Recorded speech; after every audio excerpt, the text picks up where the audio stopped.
मित्रों नमस्कार। सूचना की दुनिया पर आपका स्वागत है। मैं हूं डॉक्टर सुभाष चंद्र सिंह।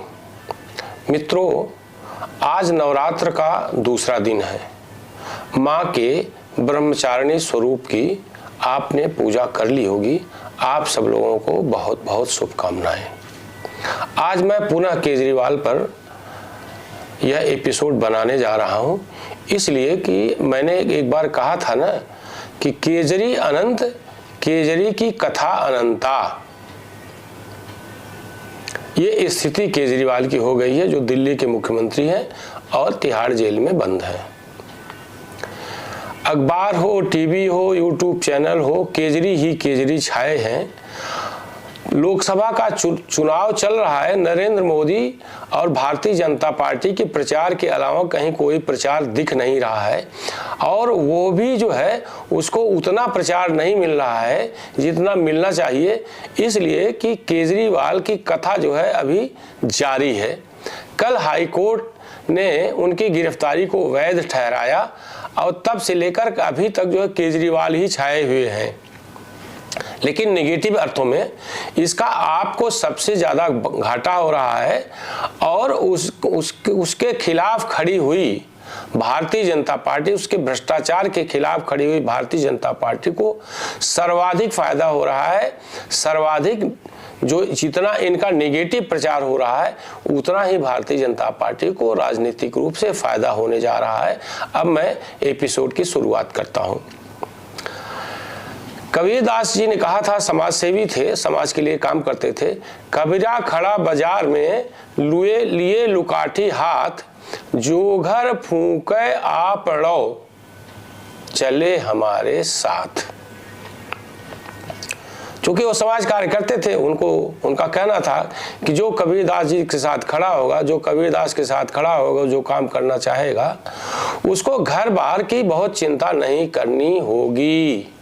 अभी राष्ट्रीय स्वयंसेवक संघ के सरसंघचालक मोहन भागवत ने भी यही कहा था कि कबीरा खड़ा बाजार में लिए लुकाठी हाथ, जो घर फूंके आप रो चले हमारे साथ। उन्होंने भी पॉजिटिव अर्थों में कहा था कि राष्ट्रीय स्वयंसेवक संघ से अगर कोई अपेक्षा पाल करके जुड़ता है, किसी लाभ की कामना के साथ जुड़ता है, तो फिर ऐसे लोग न जुड़े तो ज्यादा ठीक है। क्योंकि राष्ट्रीय स्वयंसेवक संघ समाज का कार्य करता है, और समाज कार्य के लिए जो लोग उद्यत हैं, जो तैयार हैं, उनको घर परिवार की अधिक चिंता नहीं करनी होगी।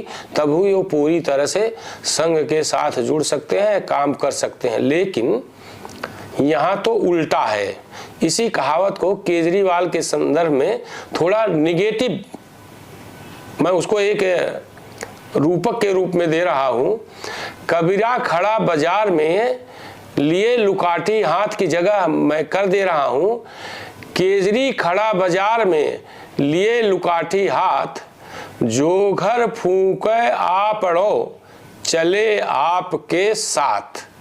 यानी जिसको अपना घर फूंकना हो, अपने को बर्बाद करना हो, वो आपके साथ आ जाए, आपके साथ चले।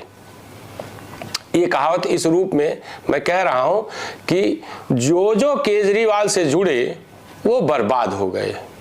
वो जेल में है या कुछ लोगों के जेल जाने की तैयारी है, और जो केजरीवाल से हट गए उनको समझ लिए कि उनका कल्याण हो गया।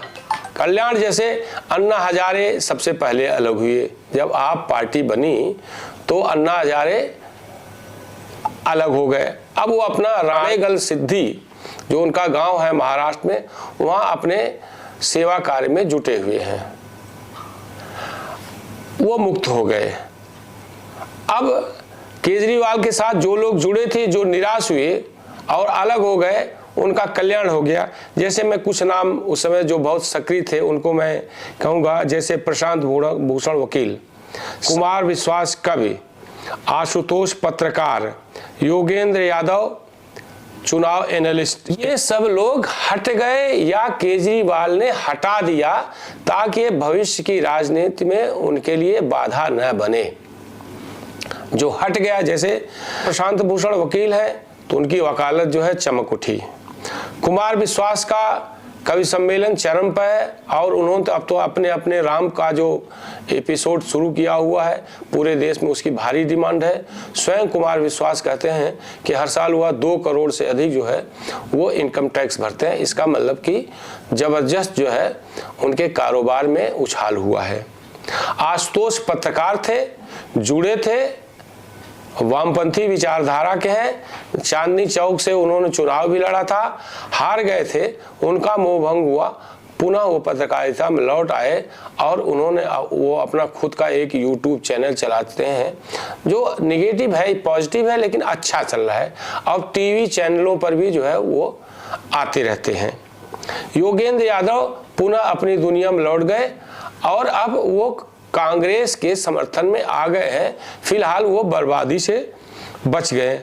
हालांकि ये सारे लोग परोक्ष रूप से अभी भी केजरीवाल का समर्थन करते हैं, लेकिन केजरीवाल के प्रतिगामी प्रभाव से बच गए, नुकसानदायक प्रभाव से बच गए।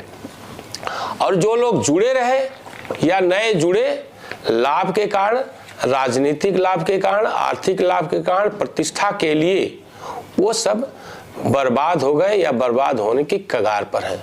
जैसे शराब घोटाले की जब हम चर्चा करते हैं तो कुछ लोग शराब घोटाले में लाभ के लिए जुड़े और वो सभी जेल में हैं। कुछ नाम मैं पढ़ता हूँ, जैसे बुची बाबू, ये कविता के सीए हैं, जेल में हैं।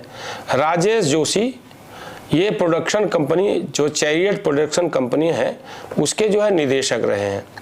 फिर ये राघव मंगूटा, ये सांसद जो है रेड्डी के पुत्र हैं, शरद रेड्डी के पुत्र, ये भी जेल में हैं। फिर अमनदीप ढल, ये शराब कारोबारी, ये भी जेल में है। अरुण रामचंद्रन, ये कारोबारी, ये भी जेल में है। और के कविता के बारे में हमने कल भी बताया था, आज भी बता दूंगा। वहाँ तेलंगाना की जो है नेता है, एमएलसी हैं और वहाँ के पूर्व मुख्यमंत्री के चंद्रशेखर राव की पुत्री हैं। ये 100 करोड़ के लेन देन में ये बुरी तरह से फंसी हुई है। ये ब्रोकरी का काम किया था लेन देन में।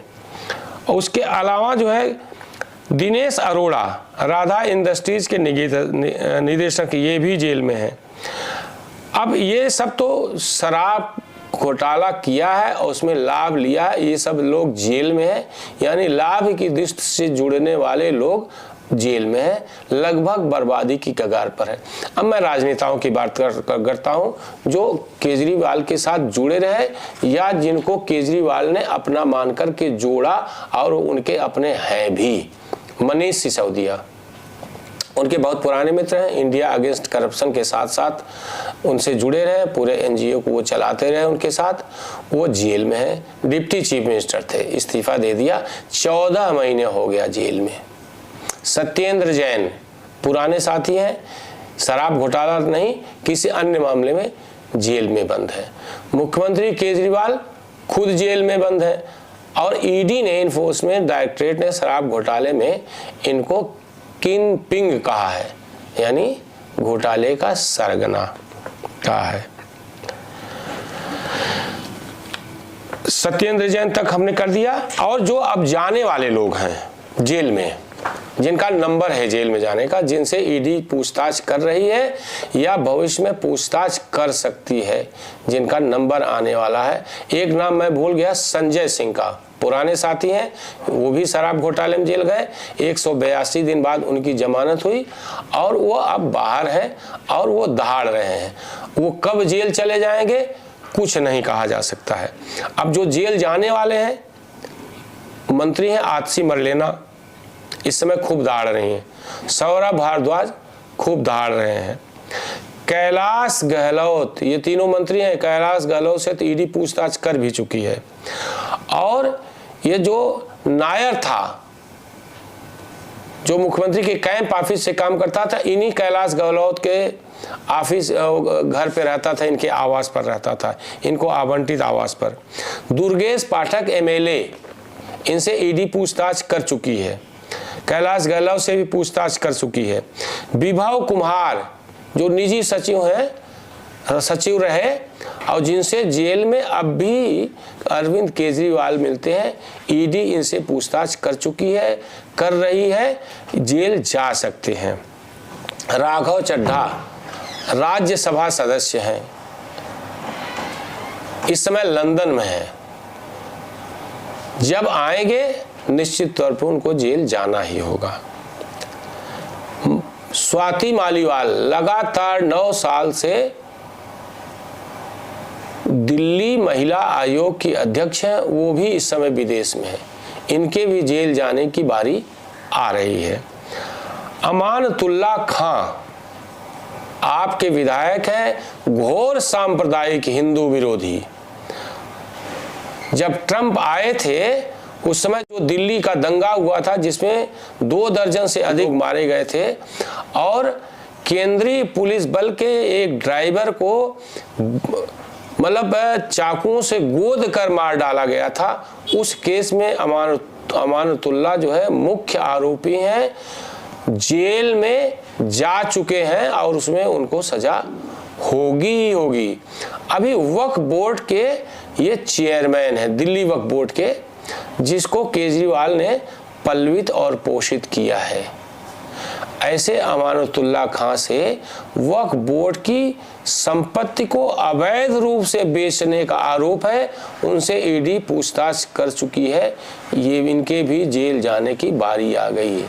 तो मैंने 3 कैटेगरी बांटी, एक जो छोड़ चुके हैं वो तो बच गए, एक जो रह गए और जेल में है, एक जो हैं इनके साथ और जेल जाने वाले हैं।